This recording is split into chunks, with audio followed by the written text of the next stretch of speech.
Hey guys, welcome to Crawl's Workshop. Today we're talking about pistons because recently I found myself wanting to use pistons to adjust the tension on my new custom-made tank tracks and realized that pistons can only extend to full length if you start them from a fully retracted position. And then if you start them from a fully extended position, they can only be fully retracted when activated manually. The piston itself doesn't give you the option to simply partially extend or retract it. You can set the starting position, but that's it. But now what if you want to hide, let's say, a spinning blade trap under the floor, and you only have limited space to build it, and you want to be able to fine-tune how far it sticks out of the floor? What if you want to have a hidden turret under the floor, and once again, you want to fine-tune how much it sticks out? Those are only two examples of things you might want to do where you want to have more control over those pistons. I won't lie, I'm a little bit annoyed that the pistons don't have that setting built into it. Now, the beauty of Trailmakers is that you don't have to limit yourself to the built-in in-game settings, because this is a game about engineering and problem solving. And I love me a good challenge. So I sat down for a few hours and decided I was going to solve that problem. I found two different solutions. They both work. They both have their pros and cons. They both have their own use cases. I'm here today to share that knowledge with you guys, and then those options will become available to you for your own projects. All right, that's enough words for now. Let's get started. All right, so my first option is probably the easiest to set up and the simplest. It's to use a timer. So in every component in the game, I think there's settings that allow you to delay it or to set a duration. Now we're going to be using the duration for this one. Now I'm just going to give you an example setting it up directly into the piston. It's not the best option. I'm going to show you the best option, but I just so that we go step by step. If I set a button here, I'm not even going to set it on a toggle. I'm going to set a duration of 1 second. Now it is set to a start position of 0, which means it's going to retract as soon as we spawn. So we're going to do that. Now I set the 1 key as the button to trigger it, and I set a duration of 1 second. Now the piston that's directly under it, it's set to a start position of 50%. Now I'm trying to reach half extension on the first one. So I'm going to press 1 and I'm going to hold it because it's not set to toggle. Boom, it just stopped. And it so happens that 1 second at full power brings it to pretty much 50%. Now, I'm going to show you why this is not the best setup. Now, if I want to retract it once it's done, let's say we set this to button number 2 and then we go again. Now, boom. Now, if I press 2, did you see what happened? It retracted for 1 second and then it stopped. Because when it's retracting, it's slower than when it's extending. So what we want to do is we want to have a duration for the extension, but we want to remove the duration for the retraction. We're going to set it up with buttons. You can use AND gates or OR gates as buttons in this game. It's very cool. The piston is set to a duration, so we need to put that back to 0. We need to remove this, and we need to use 2 gates. Yeah, second gate up here. So this one here, we're going to use it as the extension gate, and we're going to set the 1 second here. And then this one here, the one at the top, we're going to set it as the retraction gate without a duration. Actually, I need to assign both gates to this. So now we can extend it for 1 second and retract it without a time limit. So let's try this.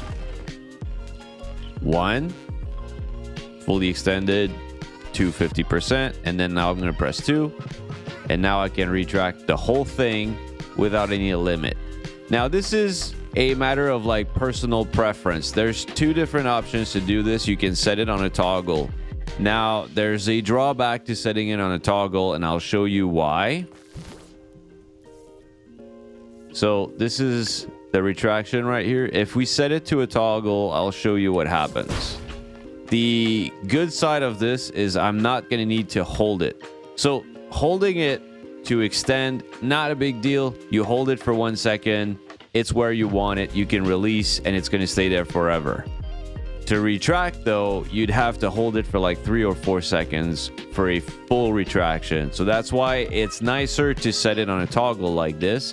Now I'm going to press 2 and it's going to go all the way by itself. The only problem is because it's a toggle, I can't extend it right now because the toggle to retract is still active. So now I need to reset it by pressing 2 a second time. By pressing it a second time, I'm resetting the toggle. Now I can re-extend the piston and I can retract it like that again. If I don't use a toggle, I have to hold the button for like 4 seconds for a full retraction.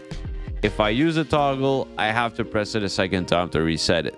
If you hide your gates inside of your build, when you use this, you'll have to have like some way of telling that it needs a reset.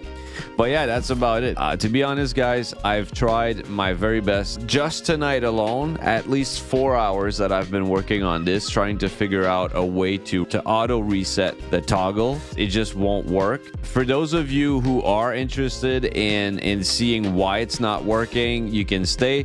If not, then you can skip to the timestamp that appears on your screen. What I was hoping I could do is create a loop. So I had a XOR gate right here. I had 2 NOR gates.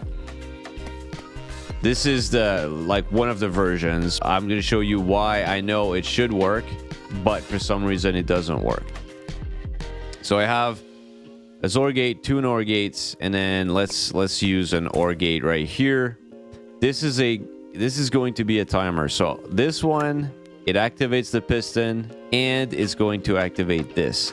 This is going to have a timer or a delay of, let's put it at 4 seconds, just to make sure that we have time to fully retract this. Now here, the NOR gate is a gate that's always active unless you give it an input. If you give it an input, then it becomes inactive.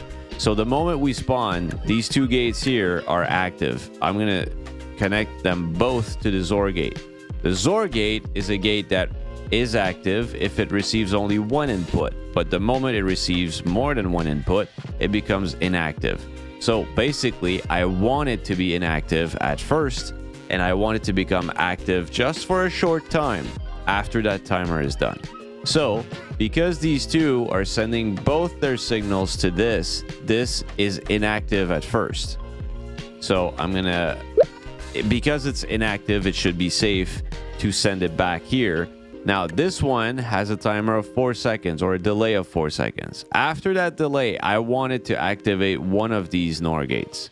So now there's only one giving power to this, meaning this now has power and should send its signal to here. Now let's test it, because in theory this should work. Let's see it.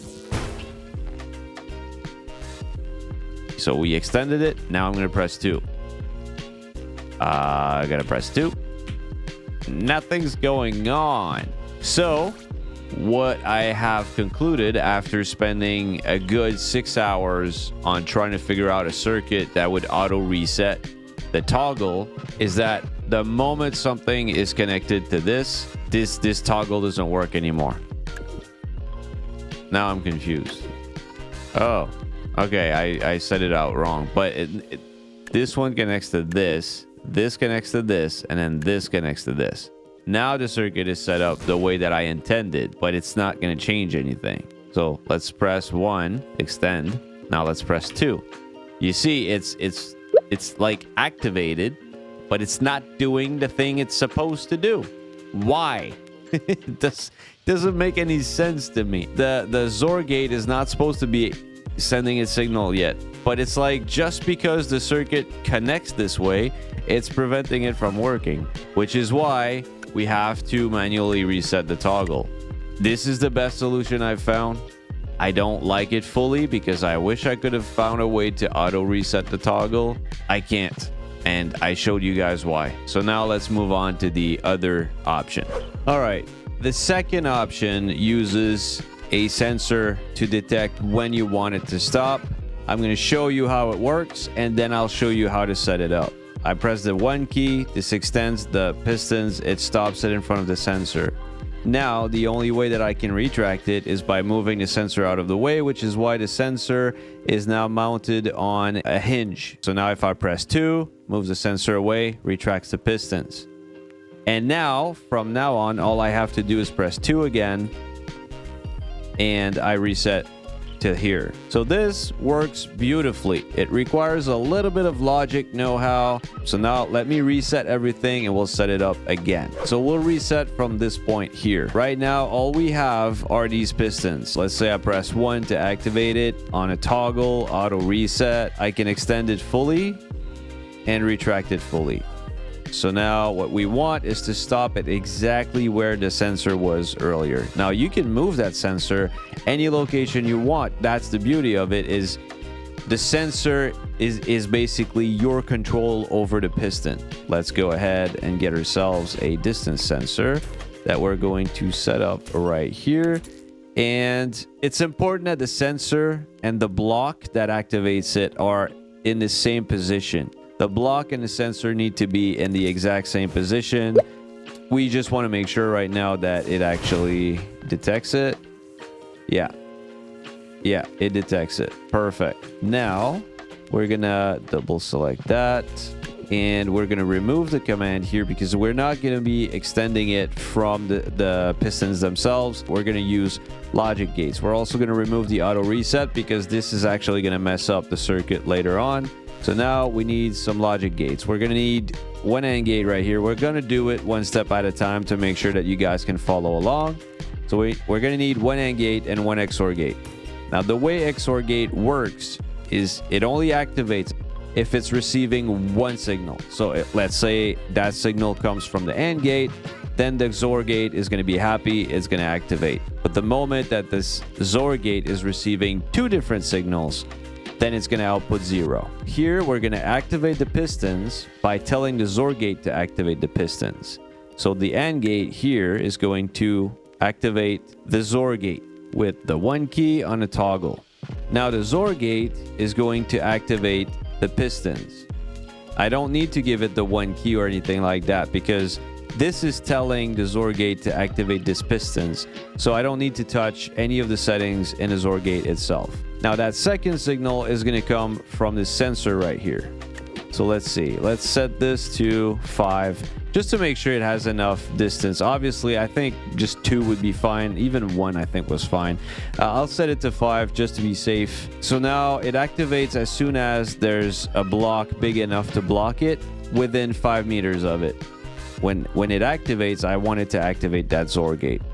So now what happens is when this passes in front of this sends a second signal to that XOR gate. So now it's going to output 0.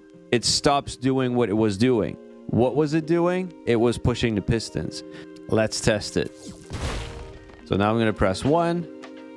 Boom, it stops. That's beautiful. But now I'm stuck. If I press 1 again, all I'm doing is I'm telling it to keep extending like that. I don't have a command to retract it. So that's where the second AND gate comes in. Let's put a second AND gate in here. So I want it to activate the pistons, but on the red side, so it's going to retract them. Now, it's going to try and retract them from in front of this, but they're stuck. So I can't give them a new command for as long as this is there. So what I need to do is I need to move this out of the way so that this circuit is now broken and doesn't affect it anymore. I'm going to tell this thing to tell the hinge to move this. Now, if we look at the hinge's settings, it's going to move by 30 degrees. That's perfectly fine. By moving this, I can actually pull it. The only problem is, let's do it. I'll do it so that you guys can see. If I press 2 now, even though this has moved out of the way, this is still pushing. The reason why is because my first circuit is still telling the XOR gate to extend it. So now I have the XOR gate telling it to extend it, and I have my second AND gate telling it to retract. They kind of nullify each other. That's why it's staying right there. When I tell this to move this out of the way, this returns to having only one input. So because it only has one input, it's going back to telling this to extend. So I need to get a second input in there to make sure that this stays off. So that's where it comes from. It comes from here. So now this is telling the pistons to retract. It's telling this to move out of the way, and it's telling this to remain deactivated. Okay, so let's do it. Okay, now this is activated. Now the second end gate will retract, move the sensor out of the way, and deactivate the first circuit. Boom. So now that works. But now by pressing 2 again, I'm just deactivating my second end gate, which returns everything back to its default setting, which was to extend this. So now all I need to do is press 2 every time I want things to move. It's beautiful. I love it. The only disadvantage of this is its complexity. Anyways, that's going to be the end of this tutorial. Hopefully this was helpful to someone. If it was, please let me know in the comments. Take care, guys. Bye for now.